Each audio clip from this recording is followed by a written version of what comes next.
En août 1953, les agences de renseignement britanniques et américaines ont lancé un coup d'État en se servant de l'armée iranienne, déclenchant une série d'événements comme des émeutes dans les rues de la capitale, ce qui a entraîné le renversement du gouvernement démocratiquement élu de Mohammad Mossadegh. Le premier ministre iranien a joué un rôle clé dans cette révolution en 1951 qui a entraîné la nationalisation de l'industrie pétrolière iranienne qui avait été principalement contrôlée par l'Anglo-Persian Oil Company, connue sous le nom de BP. Mossadegh a joué un rôle important dans les efforts de l'Iran en 1951 pour nationaliser son industrie pétrolière longtemps contrôlée par la Grande-Bretagne. La décision a conduit à un boycott mondial envers le pétrole iranien destiné à freiner le gouvernement de Mossadegh.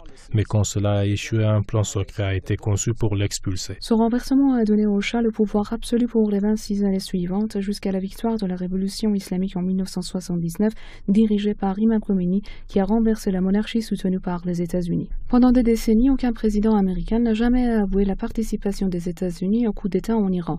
Le mystère prend fin en 2009 lorsque Barack Obama a reconnu le rôle de Washington dans cette affaire. 6 décennies après le coup d'État notoire, en 2013, l'Agence centrale de renseignement américain, CIA, a publié pour la première fois un document en août 2013 qui a confirmé le rôle de Washington dans le coup d'État. En juin 2017, le département d'État des États-Unis a publié des documents contenant des détails de la planification américaine et britannique et la mise en place de cette opération classée secrète. Selon les documents, le gouvernement britannique a encouragé l'administration américaine du président Eisenhower à soutenir le renversement de Mossadegh.